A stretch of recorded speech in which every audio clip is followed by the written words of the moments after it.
Taping? Okay. Almost.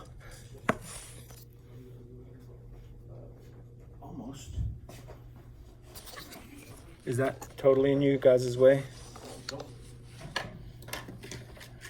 We don't want to put it on the, yeah, thank you. I was going to say, we don't want to put it on the phototransistors because we're going to need those in a second.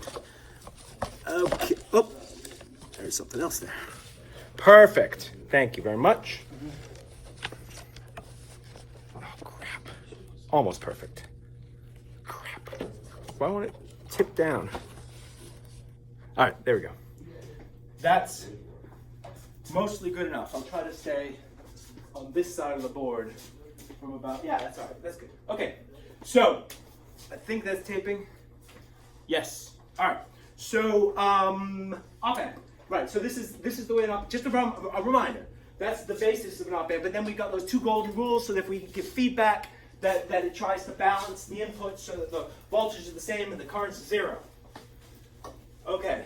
And that allows us to analyze anything about the OpAmp. But what was that? Oh yeah. This infinite gain, right? It's just like it's if V plus is bigger than V minus, then V out is going to be what? If V plus is bigger than V minus, and this is infinity, then V out is what? What? Positive infinity. If V plus is less than V minus, then V out is what? Negative infinity. Yeah. So the outputs are plus infinity or minus infinity. And we really just call this high and that low. We can put the rest of the letters on high and low if you want, but the output is either high or low. It's either positive infinity or negative infinity. Sorry if you can't read that, but it just is high or low. And I just used the two-letter abbreviation for high and low. So this is right. So again, we can put two inputs in, and if this is bigger than this, we get a high output. If this is less than this, we get a low output. Now the actual high and low values are determined by what we power the OpAmp with. What we power the OpAmp with, we got to put in power supplies. Again, I'm just repeating what I said last week, and what you should have figured out. And I say power it with a plus 12 and a minus 12 volt power supply. So that means that the maximum difference between high and low is what voltage? The difference between high and low is how much volts? 24 volts, right? The lowest we can go is minus 12 volts. The highest we can go is plus 12 volts. That's what that means, right? So, and that's just the power. These are just the power supplies. These are the power supplies that power the amp. We could set those. You could go back when you have the OpAmp set up next time and set those to be anything you want. Set them to be 6 volts. That's just going to say that the maximum output is going to be 6 volts high and 6 volts low, or the difference between the top and the bottom is 12 volts. You can set them to be whatever you want.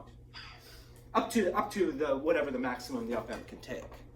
It's going to be a maximum B above which you blow up the OpAmp. Okay. So that's why you need DC power supplies. You need DC power supplies to power the OpAmp. The inputs are your signal. Whether that's an AC signal or DC signal, whatever it is. Sometimes we use a frequency generator on the inputs because we want to do something with a changing signal. Sometimes we use a DC power supply because we just want to subtract two numbers, right? The inputs are independent of the power supplies. Have I clarified the basics of hooking up the OpAmp so far?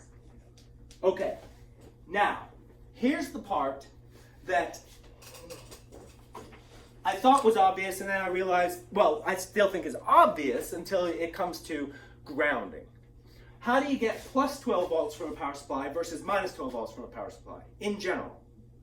You ground the positive one to the ground, so you just get negative one? Yeah, well, okay, so without worrying about grounding, you are correct, and that's where we want to go. But without worrying about grounding, how do I get positive out of a power supply versus negative out of a power supply?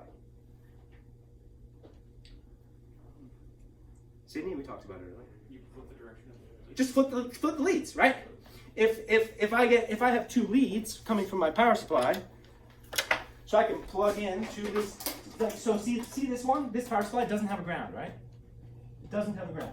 I plug in positive and I plug in negative, so that means this is high and this is low, and that means that if I measure the voltage from here to here, I'm going to get plus, let's say I set it at 12 volts, plus 12 volts. If I want negative 12 volts, what do I do? Switch the leads. Yeah, negative 12 volts. It's that easy. It's that easy. And that is absolutely fine. You can do that.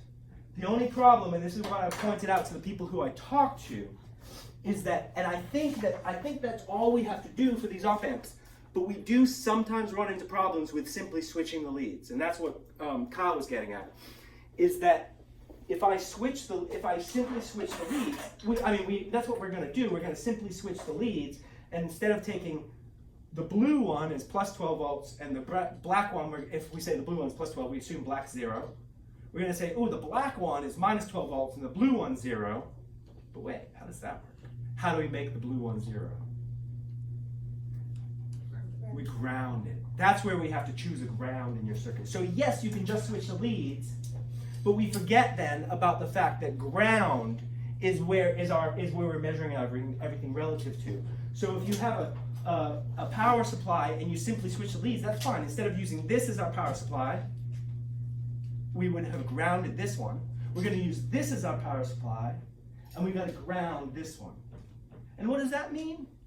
It just means, so this is where, what that literally means is that wherever you have a ground, plug it, so like on, I want something that you can see, they're all not facing you.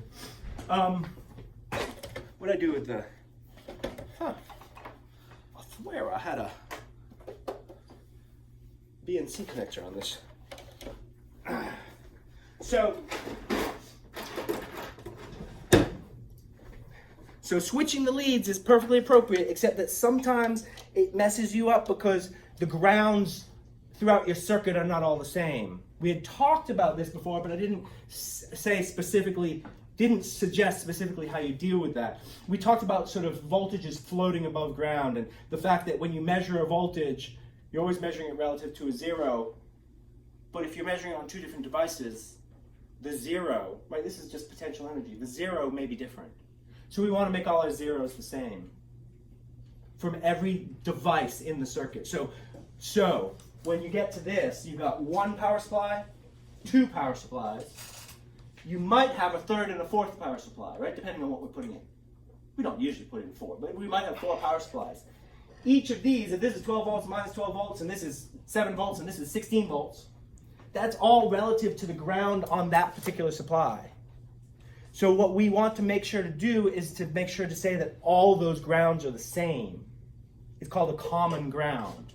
And all that means is that wherever your 0 is, you plug them all in together. In other words, we say, oh, okay, if blue is plus 12 volts and black is ground, then I'm going to plug the black ground into the ground on the oscilloscope. And say, oh, wait, but if I want black to be minus 12 volts and blue to be 0, then I plug blue into the ground on the oscilloscope.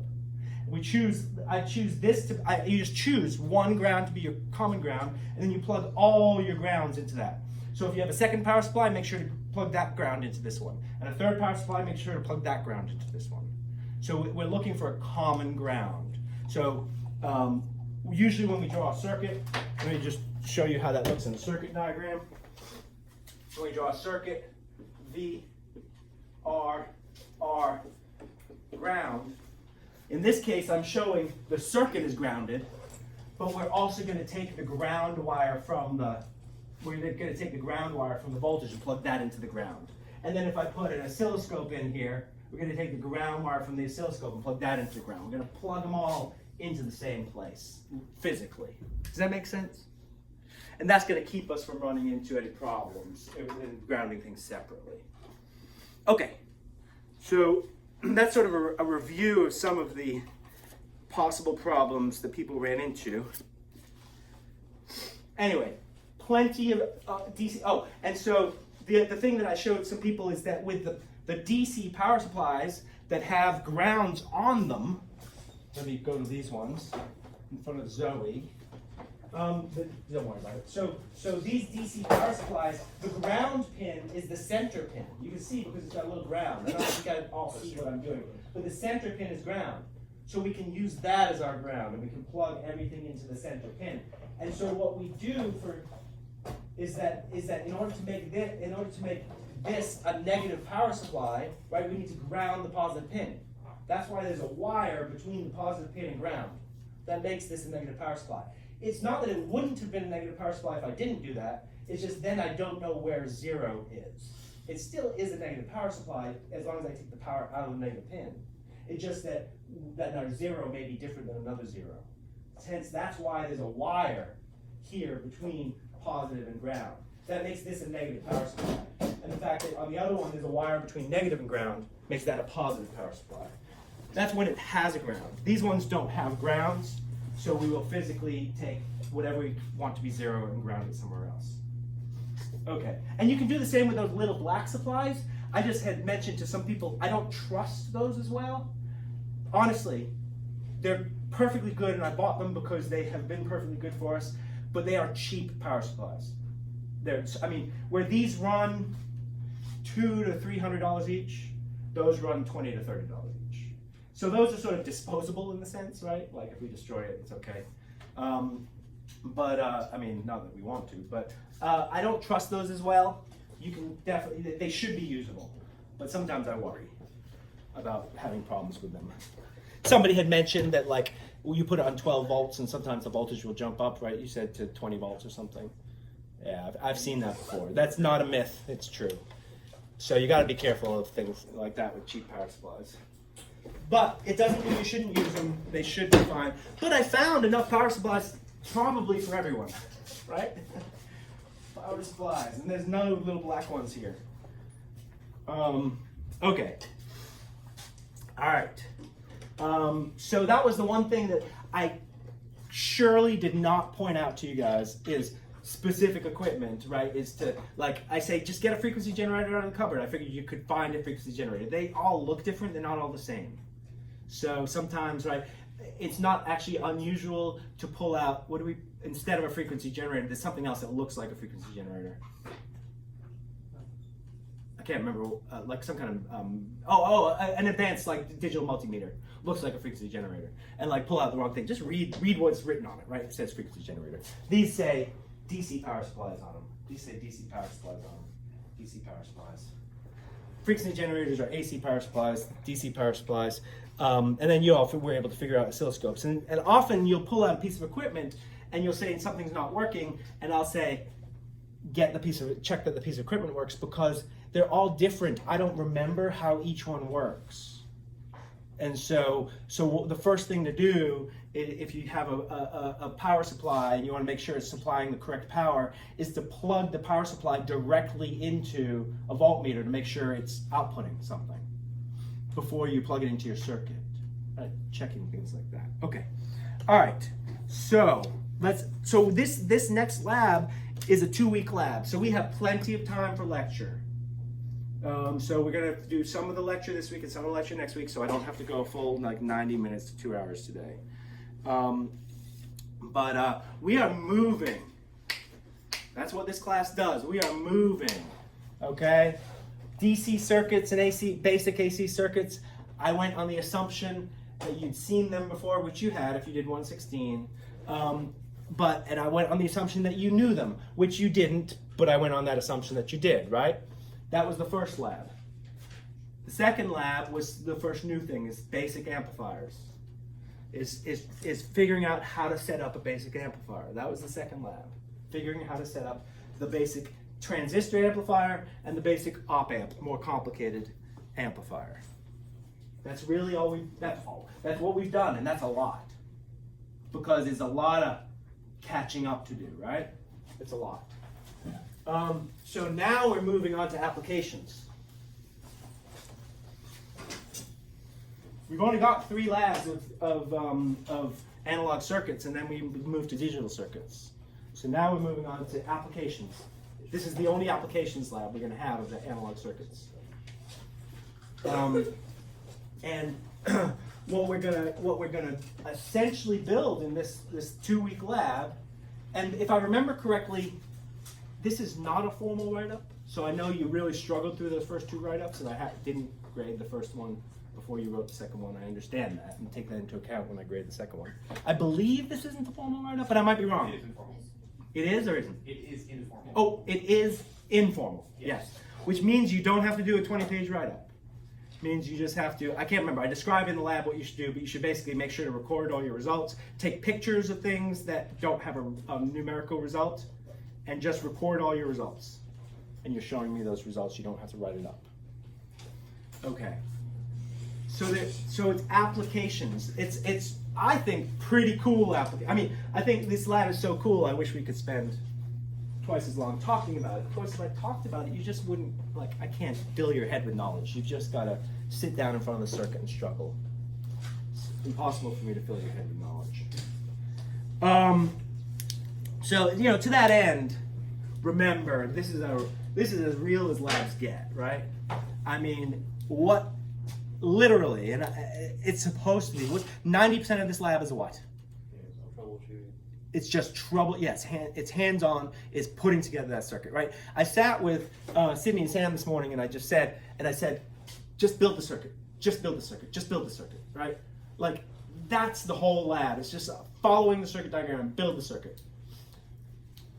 The analysis is, once you get it working, easy, right? The hard part is building the circuit, struggling through, following the circuit diagram, looking up the specs of the devices,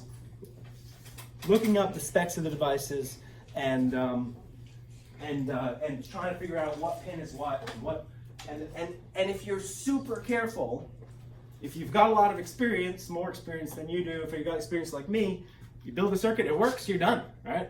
But it's the building the circuit. That's what takes the time. You're just gonna have to struggle with that.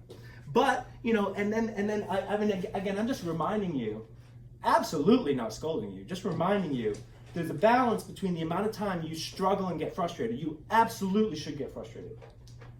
And the amount of time you ask me questions. Like, in particular, I was distraught to hear that you thought you didn't have any DC power supplies. Like, I wish somebody had asked me. Like, here they are, right? But on the other hand, I want you to struggle over building that circuit as long as you can find everything you need.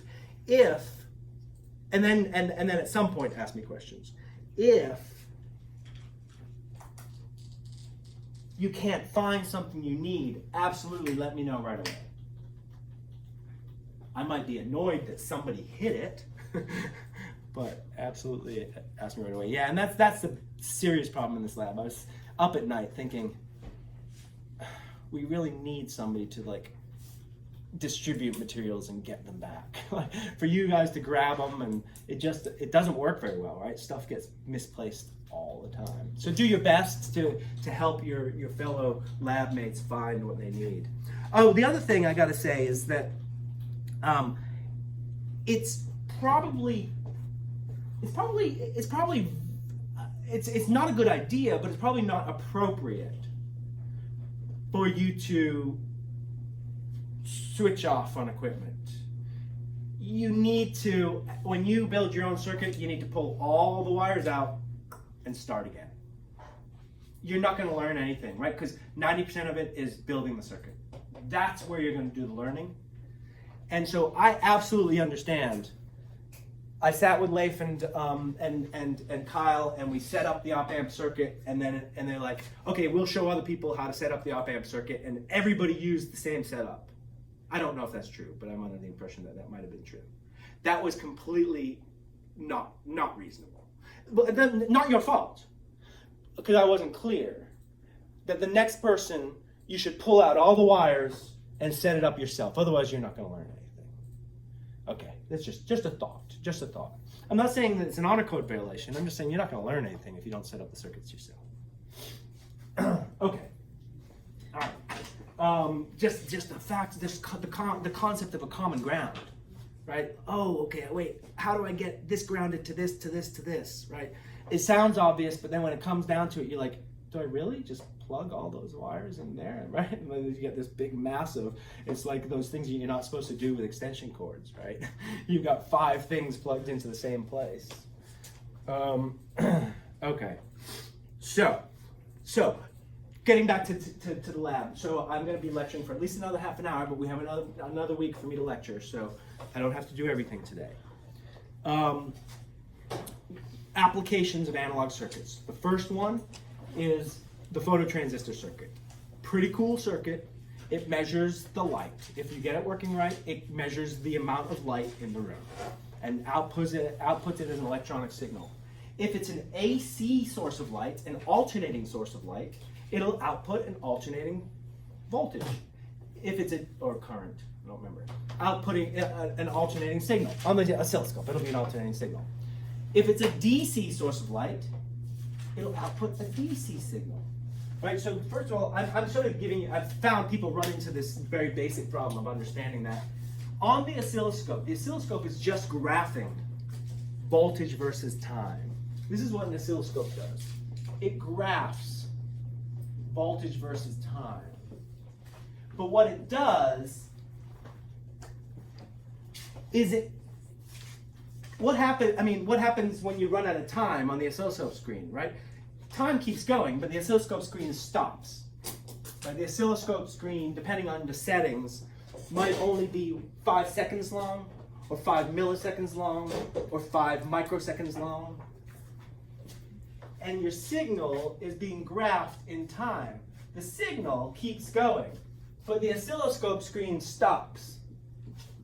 So what is the oscilloscope actually showing you? Does anybody know? That's a lot of time. Well, it depends on the picture, doesn't it? So one way you can do it is that you can make the oscilloscope scan at the same frequency, same speed as the wave moves, so that you can have like a picture that changes over time. You know what I'm saying? Yeah, essentially. What were you gonna say? I was just saying, like, we kind of see a sine wave, but it's like the individual voltages at that specific time that over. So an oscilloscope doesn't. I'm not sure that an oscilloscope is exactly what either of them said. So what you can make an oscilloscope. So let's say the oscilloscope screen is 5 milliseconds wide.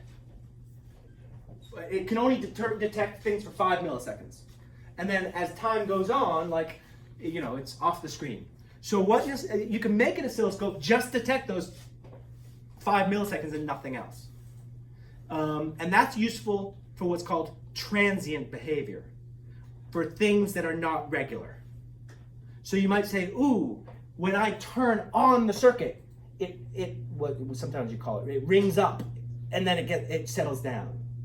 And you might want to just see that first transient behavior. So then you can set the oscilloscope to measure just the first 5 milliseconds and triggered by when I turn the circuit on. It's called a trigger. Oscilloscopes have a trigger. You might have noticed there's an input called a trigger. Well, that's an unusual use of an oscilloscope. Generally, what an oscilloscope does is it's more like what Leif described. But basically what it does is it measures the first 5 milliseconds, and then the next 5 milliseconds, it just starts at the beginning again. And then the next 5 milliseconds, it starts at the beginning again. 5 milliseconds, 10 milliseconds, 15 milliseconds, right? It just loops around and around and around. So the oscilloscope does show what's happening in time over long times. It just keeps on looping back to the beginning. And back to the beginning of the screen. 5 seconds, 10 seconds, 15 seconds, 20 seconds, right? It just keeps looping back around. But here's what, I think this is interesting and useful to know. Nothing that you generally have to deal with the oscilloscope. In the old analog oscilloscopes, these are digital oscilloscopes. In old analog oscilloscopes, we cared much more, that we had to worry much more about triggering. See how this says external trigger? That's triggering. That's telling it when to start reading the signal. So just think about the problem with what I just described. If you have a continuous AC signal, and it just reads the first 5 milliseconds, then it takes the next 5 milliseconds and puts it on top. It takes the next 5 milliseconds and puts it in there instead. It takes the next 5 milliseconds. Well, think about what happens if we start at the start of is that a sine or a cosine? That's a sine wave. But after 5 milliseconds, we're not at the same phase. And then after the next 5 milliseconds, we're at a different phase, right? So here we're at the bottom of the curve. Here we moved up the curve a little. Here we moved up the curve more. And the next 5 milliseconds, we're even at a different phase. What's going to happen as it keeps on putting these things on the screen every 5 milliseconds? Yes, it's going to jitter or shift the whole signal. And that's what, you've seen that before. When you turn on the oscilloscope, you see the whole signal sort of moving, either sort of jittering or literally just looks like it's It looks like sine waves are being piled on top of sine waves. Think about that next time you see that it really just looks like sine waves being piled on top of sine waves, but they're not all in the same place. That's when it's not triggering correctly. Triggering means that it doesn't exactly go 5 milliseconds, 5 milliseconds, 5 milliseconds. It's going from the same phase to the same phase to the same phase to the same phase on the signal, so that it looks like it's sitting still, so that you can measure the frequency and amplitude of the signal. Okay, that's just about how oscilloscopes work. And these days with the digital oscilloscopes, they trigger automatically. It used to be that you had to set a manual trigger for something to trigger on to start measuring. And it doesn't matter. Doesn't matter. So you generally don't have to worry about it. Okay. So the oscilloscope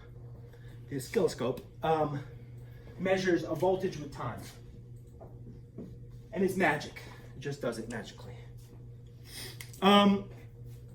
So if it's measuring an AC voltage, it looks like that. Ooh, or your AC voltage looks like this. What's the difference?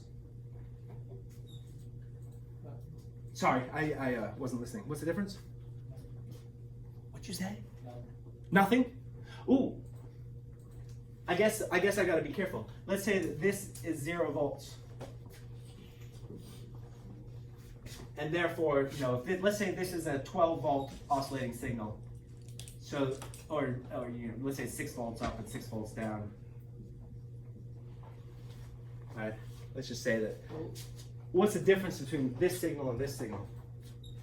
One is oscillating between, like, let's say 18 and 12. Right? Yeah. It's 12. 12 and 24. Yeah. It's a 12 volt. Yeah. So this might be 12 volts, and this might be 24 volts, while this is minus 6 volts, and this is plus 6 volts. There is a difference between those two signals. They have the same AC in the sense that they both go, they have a peak-to-peak amplitude of 12 volts, right? They both have a peak-to-peak amplitude of 12 volts. But their DC values are different. That may be what you want, but in general, it's often not. So, does anybody know, let's say that this is not what, we don't want this one floating up here. Hint, hint, hint. What did we do wrong? You didn't have a ground? Yeah, we didn't ground it. Yeah. We didn't ground it. This is an ungrounded floating signal. Right? This actually has what's called a DC offset. What's a DC offset? That's its DC offset. Right? To it, right? The DC offset, yes. So, if you got like a floating one, and then in the oscilloscope you can just like turn a knob to just like move it down, that's okay to do? No. Yes, but let me come back to that. Yes. This has a DC offset of 18 volts, by the way. It's shifted up 18 volts, and it oscillates at plus or minus 6 volts around the 18 volt line. So, Kyle is getting at two completely different things with a question that he thought he was only asking one thing. If you have a signal that's up here and you want to move it down here, it may be that the oscilloscope's ground is up here. So then you're just moving the ground line. So it may be grounded correctly. So the one thing to do is when you turn on next time you turn on the oscilloscope, notice on the left-hand axis where it says V equals 0 is. That's its ground. And this moves the ground up and down. This moves the ground up and down. The knob, the up-down knob, whichever one that is, moves the ground up and down. So that just allows you to offset a signal from another signal, but they're not actually different DC levels. But the other thing is what if there is a DC offset? What if you even want a DC offset? But I don't care about the DC offset. I mean, I want a DC offset, but that's not what I'm trying to read on the oscilloscope. I just want to look at the AC signal. There is a setting, which is not obvious on this oscilloscope, where you can read either a DC signal or an AC signal. What that means is, if I have something that is offset, that has a DC offset, and I set the oscilloscope to read a DC signal. There's actually, on some oscilloscopes, in this case it must be built in electronically, but you can twist a knob to say, I want to read an AC signal, a DC signal, or a ground. Okay, ground literally means if you set the oscilloscope to read ground, it won't read a signal, it'll just show you where the ground line is, on the where 0 volts is. If I set it to read DC, then it's going to show me signals that are offset in the DC, right? It'll show me this signal. But if I set it to read AC, what it does is it ignores the DC offset, and that's the way, yeah, and it'll just move it down if I set it to read AC. So you won't be able to see the DC offset if I set it to read AC. Okay. Again, something we mostly don't even think about when we're using the oscilloscope, because we're mostly just looking at the AC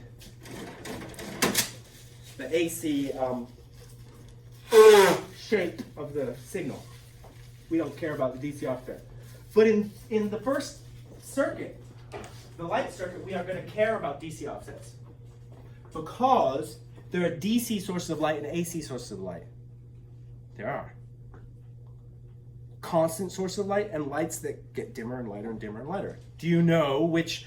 Can you give me an example of a DC source of light and AC source of light?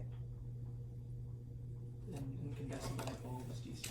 Incandescent light bulb is DC. And Fluorescent or AC? Yeah. Fluorescence will give you that, and there may be a DC offset, I don't know, but I think it just gives you an AC source.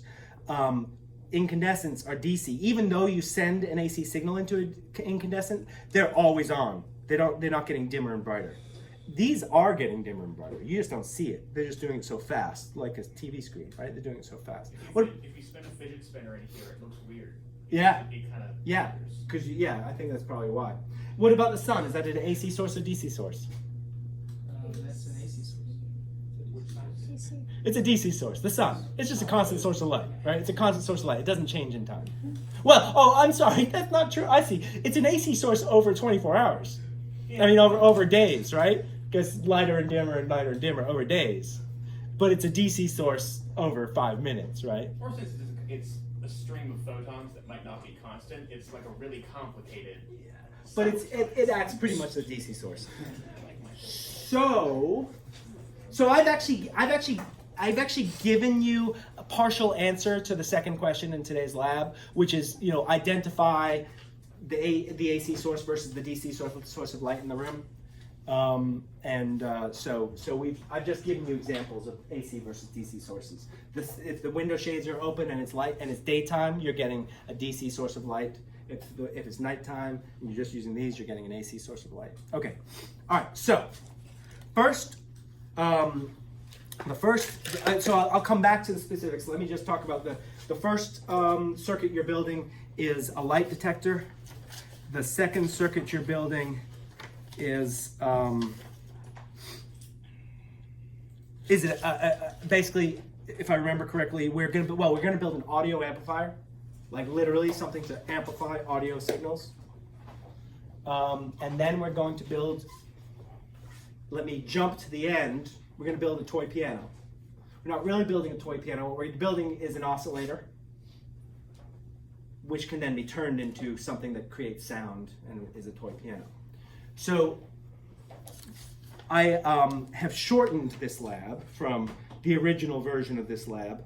So you will see that at the end, I have you build the clock, and then parts F through H you don't have to do, but that's where the toy piano is. You can actually just add push buttons to your clock and a speaker, add it, and you can make your clock into creating sounds, and sounds at different frequency.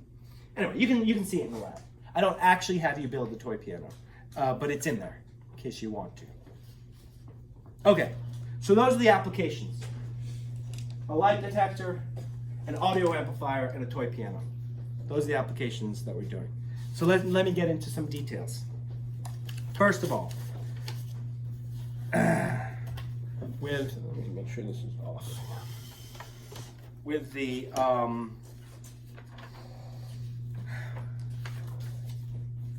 find my correct notes.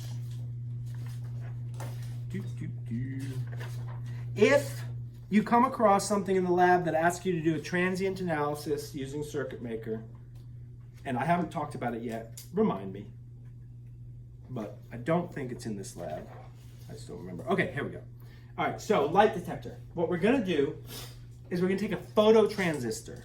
Okay, remember what a transistor is? The basic transistor.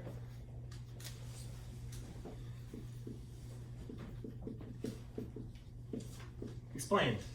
What does a basic transistor do? Somebody else. Sorry, somebody else.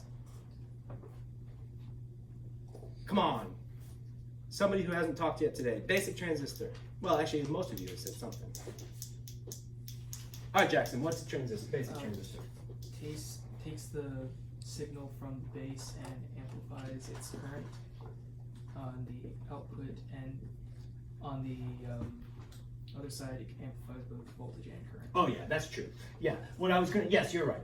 But what I was gonna draw it as, you put in power and you get out an amplified signal. And you're right, depending on which side we're measuring, because this is actually closed loop, you can measure the amplified signal on either side. That's what you get here. Right, that's the basic idea behind an amplifier. A transistor is you put an input on the base pin, and we get an amplified signal on the C to E pins. An amplified signal, and that's where you put your power in for your basic transistor circuit. So a phototransistor, instead of putting a voltage in here, we're putting light in here. Just put light in. So it's only got 2 wires, and it's clear, so that it gets light. And there's lots and lots of phototransistors. This is a bag of phototransistors. There's lots and lots of phototransistors. And then last week, I know some people were using the phototransistors. We were thinking they were LEDs. There's more phototransistors in here. There's one that's labeled infrared phototransistor. You don't want to use that because we wanted to use visible light. But the visible light phototransistors are here and in this bag. So I was keeping them aside so they didn't get lost. But we're going to put this container of, and I think there's actually more phototransistors here too. But you could probably just use these ones because I bought these for you guys and there's lots. So the phototransistor looks like an LED, very much like an LED. And it's got a long, it's just got 2 wires. Okay. But the third wire, the base, is the clear globe. Right, it's accepting light, right? The clear globe of the LED looking part. So I ask you to hook up a phototransistor, and in order to amplify the signal, I ask you to just put the signal into an OpAmp. Okay. So I have the circuit drawn. You're going to take the phototransistor signal, and you're going to amplify it more with an OpAmp.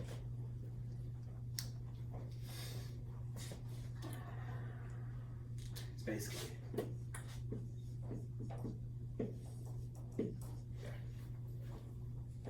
Yeah, I think that's right. It's essentially. I do say, I do show a DC.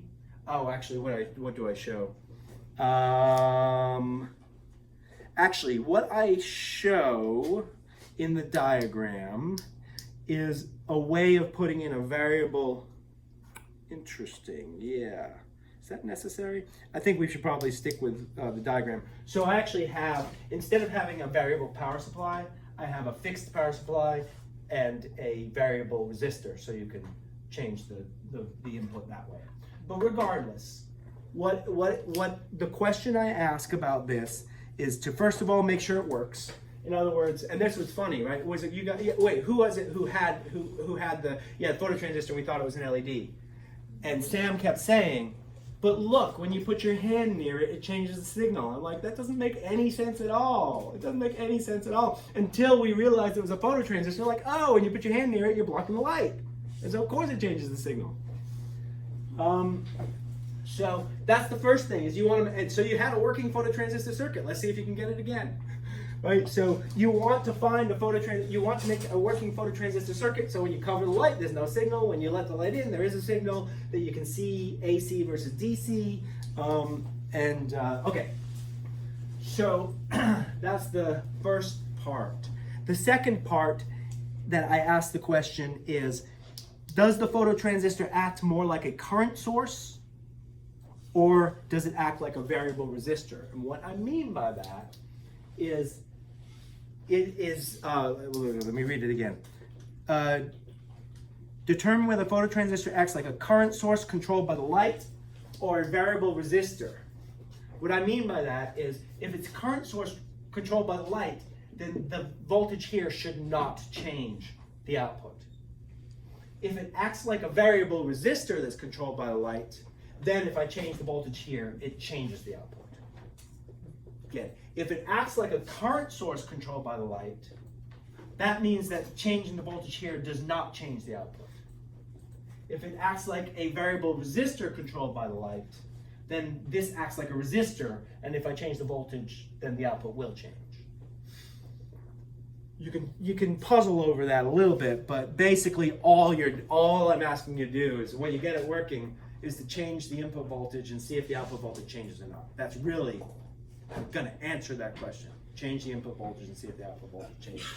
Definitely, if you change the light, the output changes. That's the idea. But if you change this, does the output change? That's what that first question is asking. The second question asks about, basically DC versus AC light sources. So that's the whole thing. Okay, any questions? That's A. B, we're going back to the OpAmp as a mathematical tool. Oh, I forgot that. So there's 4 circuits, not 3. We have the OpAmp as a mathematical tool, the audio amplifier, and the timer. Okay.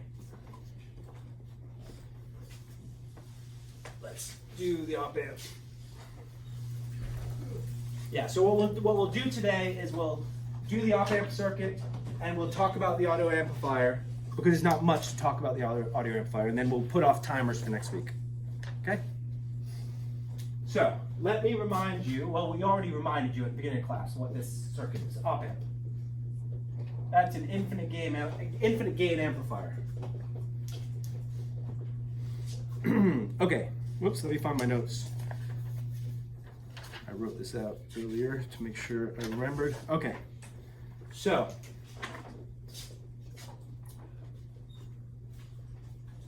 this is I said last week, and I think I said it again this week, that if I put some voltage in here, V plus, V in plus, and I put some voltage in here, V in minus, and add some voltage out here. We already said this 13 times. V out equals gain, V plus minus V minus.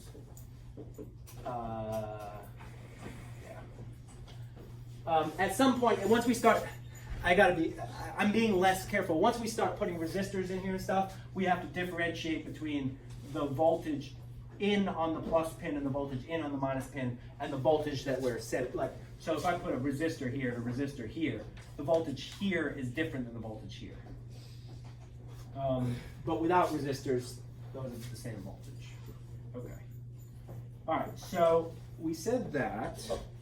If I then take, if instead of putting a voltage, so let me draw a second circuit since you're drawing this in your notes, plus minus. If I put V in plus here, V out here, and I take this and I put a resistor here, a resistor here, and ground. R1, R2. Okay. So, what I have done here is I have taken the output and I'm feeding it back to the input. That's essentially what I'm doing. But what I've done is I've put it through, what's this circuit called? Do you remember what this circuit's called? Voltage splitter. Yeah, voltage divider. I put it through a voltage divider. So basically, I've just taken the output and I've taken whatever the output is and I've made it smaller by voltage dividing it and put it in the input.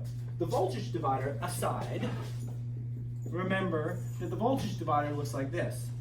If I have a voltage and a resistor and ground, it's just what is the voltage right here, right? What is the voltage here? This is the divided voltage, if this is R1 and this is R2, this is V, instead of calling it V out, I'm just going to call it V1. V1 is what's coming this way. And this, what's going back in, is this voltage, right? Is the divided voltage. And we know that V1 minus I R1 plus R2 equals 0 because we just do Kirchhoff's rule, right? V1 minus IR1 minus IR2 minus IR1 equals 0. Are we okay with this? This right here is just a little bit of circuit analysis? Yes? I've never understood what the second resistor is doing. Because it seems like the current is already split and gone back in, so why is it important that it's there? The R2? Well, assuming we're sampling the voltage from in between those two resistors. Yep. I've never understood what the second resistor is doing. Is it just Which is the second one, R1 or R2? R1? R1. That's fair that I thought the second one. Would that just dump everything to ground? Yes. Okay, because the potential's better for ground than it is for Yes, because so that would be ground, so it would just be 0 voltage. Cool. Yeah. So that's why. So and what if I just did that, right? Then it's just V1. Right, nothing changes. Yeah. So you have to have two resistors to split it. So it keeps it from It keeps it from being V1 or ground. Yeah. Yes. Keeps it from being V1 or ground. Yeah. Good question. Okay. So the analysis here is just doing circuit analysis. V1 minus IR2 minus, so if there's a current, right, we say, oh, there must be a current going through this circuit. V1 minus IR1 minus IR2 equals 0, simplified by that. And the voltage that we're measuring, we'll just call this V. It's the voltage that we're measuring at this point. I just want to measure the voltage at this point. V minus IR1 equals 0, because I can do that. And then I can say, oh, okay, therefore I equals V1 over R1 plus R2. And I can go ahead and plug that, just solving for I here, plugging back in here, and you get that V, the split voltage, is equal to V1 times R1 over R1 plus R2. Okay, that's just a reminder of what a voltage divider does. If we have two resistors in series, the voltage between the two is the voltage over here times the ratio of R1 over R1 plus R2. That's what a voltage divider does. Okay, so that means that the voltage here is V out times R1 over R1 plus R2. That's what that voltage is. Okay, so this is yeah. So this is an example. I mean, you might say why. You'll see why in a second. This is an example of a comparator. We had called this a comparator because it's high if V plus is bigger than V minus, and it's low if V plus is less than V minus. It's a comparator. This is another example of a comparator.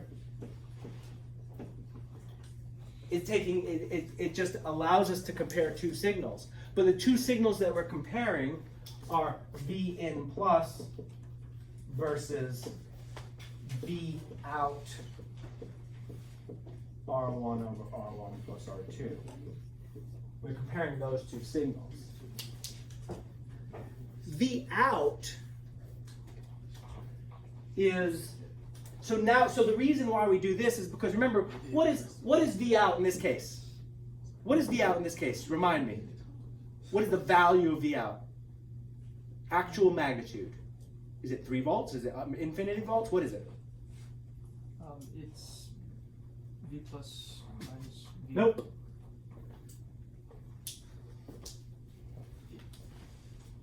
It is infinity. It is infinity. Yes, it is infinity. V out is infinity. Because why? Because that's infinity. Gain is infinity, yes. But infinity is defined as what for the OpAmp? I mean, it must be what for the OpAmp? The largest possible voltage that the OpAmp can make. Okay? The largest possible voltage that OpAmp can make. So let's say we're powering this with a 12-volt power supply, then infinity is 12 volts. I know it sounds weird, but right, the largest is 12 volts. So the output is 12 volts. It's always going to be 12 volts, or minus 12 volts, right? It's going to be plus 12 volts or minus 12 volts. So what do R1 and R2 allow us to do? They allow us to vary the input on the minus. Right. So the reason why I put two resistors here is now I can control the input here. So if this is going to be 12 volts, I can control my R1 and R2, and I can make this 3 volts, 4 volts, 5 volts. I can make I can put in different resistors. So now what this is a comparator over which we can control what we're comparing. Let's say I want to know if Vn plus, let's say Vn plus is an unknown signal. I'm sure I can measure it, but let's pretend it's an unknown signal. And I want to know if it's bigger or smaller than 5 volts. Right? So I can just take V out, I can split it and make it that input 5 volts. And then what happens if Vn is changing over time? What happens if Vn is less than 5 volts? If Vn is less than 5 volts, what is the output? It'll be negative. It'll be negative. If this okay, remember V out equals infinity, which is the max voltage. But I can control this by setting R1 and R2 to make this, let's just say, and I'm just saying, for example, if this is 5 volts. As far as the output goes, it's just positive or negative. We don't care. It's high or low. It's high or low. So now Vn is a changing signal. If Vn is 0, then the output, Vn is going to be smaller than, this one's going to be smaller than this one, and the output's going to be low. Output's low, output's low, output's low. What happens as I turn Vn plus up? What happens as I turn it up? You get closer to 0 until you reach the other. Keep going though. Doesn't get closer to 0. It stays low until you reach what? Until you reach the 5 volts. The reference voltage, yeah. Which we let's just call this the reference voltage. Oh, yeah. Sorry, I do call that the reference voltage. I didn't write it down. So it's like a square wave where it's constantly at positive. No, not a square wave. I'm just turning up Vn plus. Careful. We'll come back to that. I'm just turning. So this, I've set my reference voltage at 5 volts.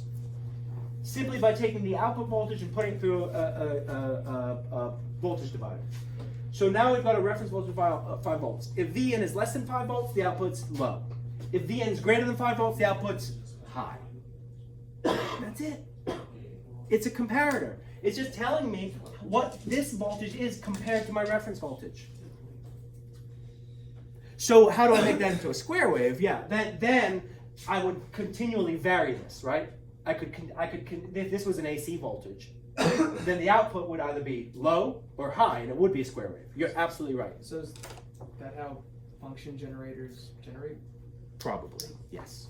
Yes, exactly. That's how a function generator makes a square wave. Yeah, probably just uses a comparator. So it puts a sine wave into a comparator so that the output is either low or high. Absolutely. Okay. So, but the reason why we do the comparator this way is because we can now control the reference voltage. Oh, what if I want to know what it is in reference to 4 volts? I could just change my resistors. The output's still high. I mean, it's still just, it's still just infinity. Okay. So, there's a reason why we, okay, so that's, but we can now make this a little bit more complicated.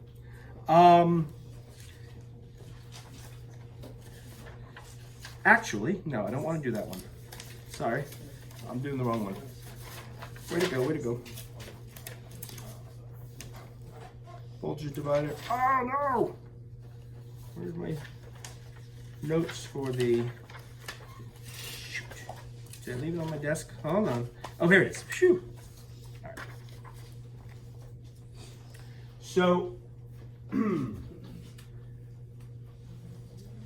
now I want to complicate this a little bit more. Actually, there's the comparator. We can move on to if we understand the concept of the comparator, we can set a reference voltage just by taking the output and feeding it through a voltage divider, and then we can compare that to some arbitrary input voltage. If we understand the concept of comparator, we can go in 2 directions. One is we can turn that into a timer circuit. 2 is we can turn it into what's called a differential amplifier. I want to do the differential amplifier because that's the second part of today's lab, is the differential amplifier. So now I'm going to take this comparator, I'm I'm going to set up the differential amp. So let me keep it up the right way. Did I flip things? No, I don't. Oh, I did flip things. No, I'm going to actually change it a little bit. We're going to come back to that when we talk about the timer. I'm going to change something up a little bit here. We're going to have 2 voltage dividers on both inputs.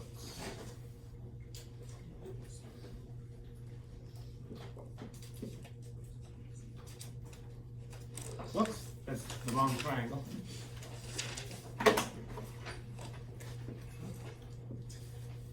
Okay, V out.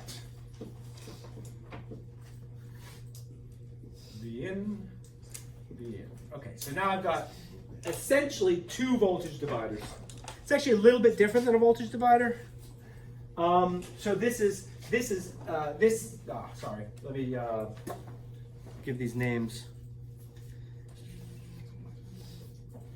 V in plus. Let's call this V in. Let's call this one V in plus, and this V in minus. This is V minus. Okay. All right. This is, let's call this R3 and this R4 and this R1 and this R2. These are 2 voltage dividers, but the difference is that what's the difference between this voltage divider and this voltage divider? Yeah, one's connected to ground.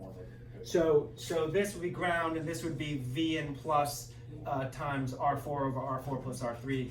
This would, yeah. But this one is not connected to ground, so the voltage here is higher. So the voltage here is added to 0. The voltage here is added to V out. So it's, yeah, but they're both voltage dividers of sorts. Okay, let's just analyze this circuit. Analyze this circuit.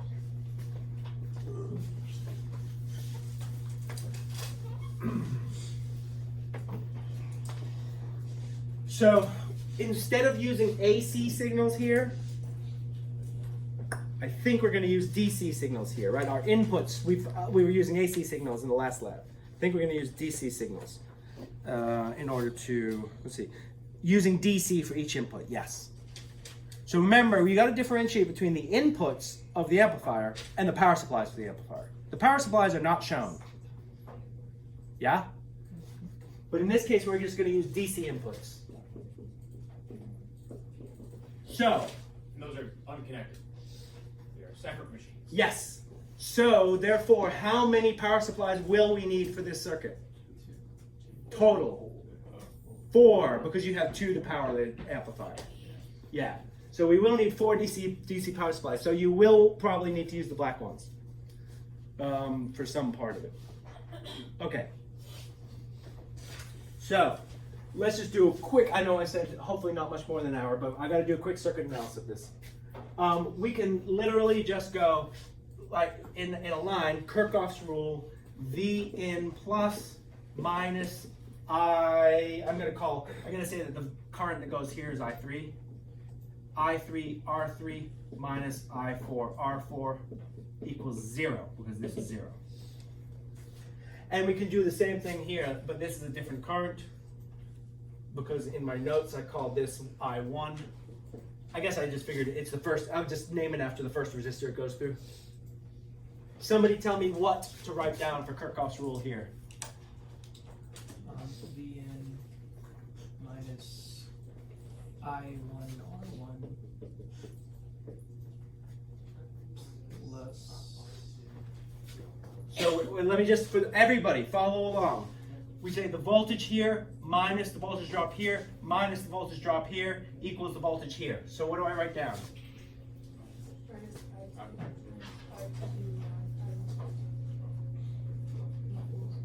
Equals V out, right. It doesn't equal 0 because it equals V out. Wait, there's a parallel, so there's like it diverges. So would the current state?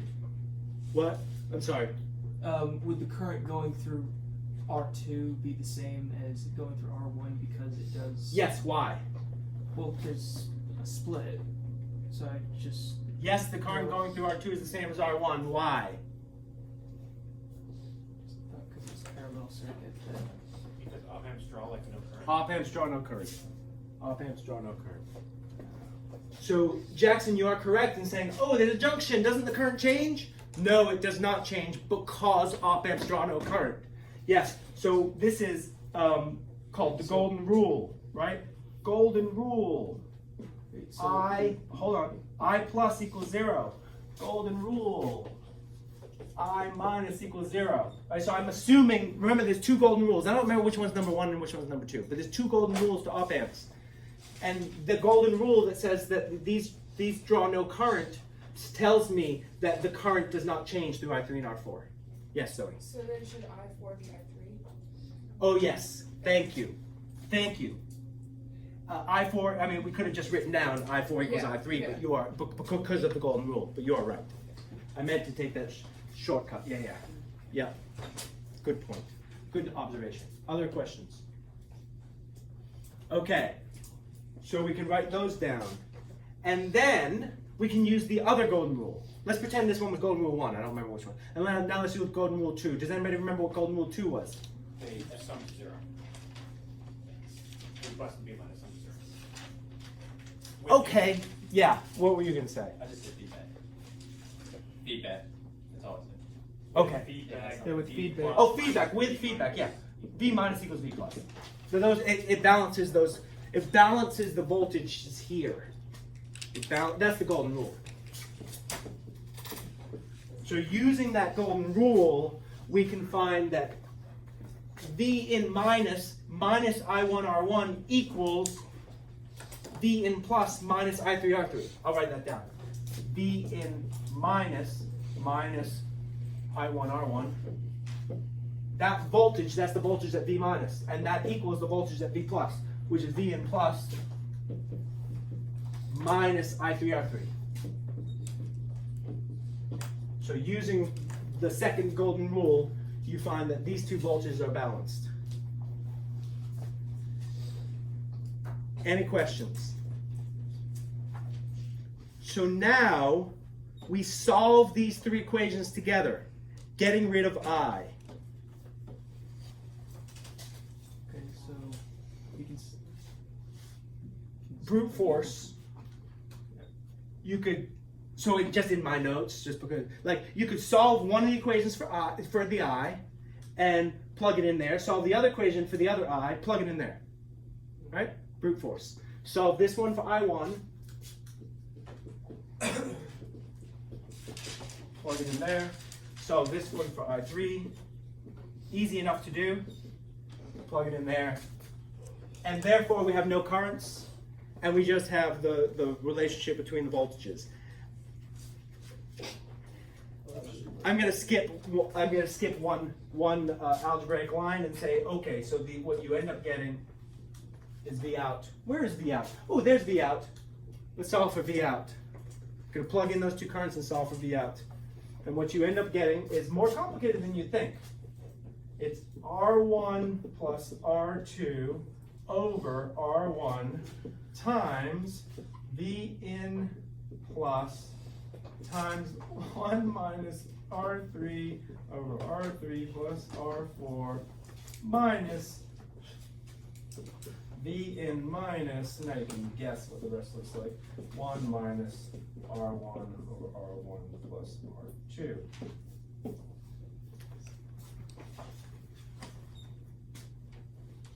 So, but look at it, right? V out is equal to the difference between the V ins. It's now just manipulated by the resistors, right? Remember, for the original OpAmp, V out is just equal to some constant times the difference between the V ins. In this case, the constants we've manipulated so that we can put a constant in front of this and a constant in front of this. So it really looks like V out equals A times V in plus, times B minus C, V in minus. We've now put a little bit more control on that gain, right? So now the gain isn't just infinity times the difference between the voltages. Oh, there was a V in minus. It's some constant times the difference between the voltages, each multiplied by some constant, right? And A is R1 plus R2 over R1, etc. Okay. So we've just made a slightly more controllable amplifier.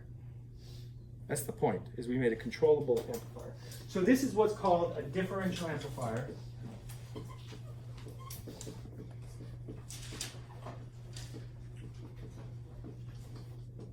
Differential amplifier with gain. So it's still measuring the difference between the inputs, but now we have measurable gain. Okay? So that's sort of the most general kind of differential amplifier. So, how do we make it into, so remember the uncontrolled amplifier, the original, this guy, V in plus, V in minus, and V out. That was V out equals infinity times V in plus minus V in minus. I mean, that's, you know, we've got to remember that. Now this instead of being infinity, it's actually fixed by the resistors. So let's make this particular circuit into, instead of, I don't care, I want to make B and C equal to each other. So that if B equals C, therefore V out equals AB times V in plus minus V in minus. So what this is, right, it's, instead of having an infinite gain, it's got a gain which is defined, AB. So what do I choose for my resistors to make that the case? I'm asking a very simple question. We make R3, well, we make R3 equal to R1 and we make R4 equal to R2. Actually, I think all you have to do is make R1 over R2 equal to R3 over R4. So if R1 over R2 equals R3 over R4, therefore V out, we can now simplify that. Go ahead and plug that in, and we can simplify that and find, and actually it's very simple. It ends up being R2 over R1 times V in plus minus V in minus. Okay, so again, one more time. This is sort of the most general kind of amplifier where we can control the gain in various ways, but if all we care about is some kind of differential between V in minus and V in plus, and not having an infinite gain, then we just make these ratios of the resistors equal to each other, and it turns that into this. So again, we still have the same setup. We still have 4 resistors. But we just make this ratio equal to that ratio, and now we've got this nice simple amplifier. Instead of an infinite gain, the gain is R2 over R1. So if we use a 200 ohm resistor here and a 100 ohm resistor here, the output is twice the difference of the inputs, instead of being infinitely times the distance of the inputs. Difference of the inputs. Okay? Differential amplifiers. How do we turn this, how do we turn this back into an infinite gain comparator, where it's just output is maximum if they're different from each other? How do we turn, so I'm looking at this mathematically. How do I turn this into an infinite gain amplifier? Somebody else. How do I turn this into an infinite gain amplifier? Choose resistors. Yeah, choose my resistors. What would I choose? Give me an example. Small R1, big R2. Exactly. Yeah. So we can literally make R1 equal to 0. That just means shorting this, right? Yeah. So we can just short this, and we have an infinite gain amplifier. Or R2 is infinity. How do you make R2 equal to infinity? Use a rock. Yes, absolutely. You can do that if you want. But another way of doing it. Just break the circuit. Break the circuit. Exactly. Just break the circuit. Yeah. And then we're back to the infinite gain differential amplifier. Okay. So that's what you're doing in the first 2 things of the lab. Now, I will only mention, I will not do any math with the third part of the lab. The third part of the lab is the audio amplifier. The audio amplifier, you will look at it and some of you will be overwhelmed because there are 1, 2, 3, 4, 5, 6 capacitors, 1, 2, 3 resistors, an amplifier, and a power supply. It's just a circuit, just build it. Just build it. Just try to build it. Do your best. And if you can't find the exact right capacitor, just find one close. I do draw the capacitors slightly differently. I draw the capacitors like this. That indicates, it doesn't necessarily mean that the capacitor is polarized, but it indicates a polarized capacitor. Remember, that just means it has an orientation. So if you're using a large enough capacitor, it is polarized, it does have an orientation, and it will show on it. Basically, bottom line is, if it's a cylindrical capacitor, it's probably polarized. Cylindrical, it's probably polarized. Look at it, minus. It says minus right there. That's the minus pin. Okay? That's the minus pin. That means the other one's the plus pin. Yes? I'm sorry, I meant to, this is probably a bad time, but the large, like, brick capacitor that I saw in there, is that polarized? Because it didn't really have anything on it. If it has a minus or a plus, it's polarized. If it doesn't, then it's probably not polarized. All right. So this little cylinder, it has a gray line here, and you look at that gray line, and the gray line looks like it has squares on it. Those are minus signs. I know. They're minus signs. Right? That's the minus side of the capacitor. So that the wire closest to that is minus. So the little cylinders are polarized. These, I can't remember, these have a name, these flat pancake ones. They're not polarized. Ceramic. Yeah, they're ceramic capacitors. Thank you. Ceramic capacitors. They're not polarized. So just watch out for polarized capacitors. You will, if you put a polarized capacitor the wrong way around the circuit, it will likely explode. And when I say explode, it literally will go pop, and liquid and steam will come out. Acid, yeah. Stuff that's probably not too good for you, except it's so tiny that it's probably not a big deal. Just don't want to get in your eyes. It's probably not dangerous in any way whatsoever because they're so small. But if you pop a capacitor, it means probably you had it in backwards. And then of course you throw it away. Okay. The other thing about the audio amplifier. So the audio amplifier has an OpAmp in it. It's got an OpAmp in it. 386 audio amplifier. Okay. Is that an op? Yeah, that's an OpAmp. I was thinking it was a transistor, but it's an OpAmp. So therefore, there are two power supplies that are not shown here, right? Because you got to power the OpAmp. The signal, the input signal. This is an audio amplifier, right? Audio sound. The input signal is VN. That's where you would attach a microphone. We don't have, we've always had trouble with the microphones, and they're expensive. You don't need a microphone. You can put in any kind of audio electronic signal, and there's speakers. There's a speaker in here. You put a speaker in to get the output. What can we use as inputs? Well, there's two different things I would suggest you think about as inputs. First of all, you can literally just take a frequency generator as your input and put that as your input and listen to what the sound of the AC signal sounds like. It's a single frequency sound. You can do that. But if you want to actually use it as an amplifier for an actual signal, we might be able to find some microphones around the room, but we've had trouble with the microphones.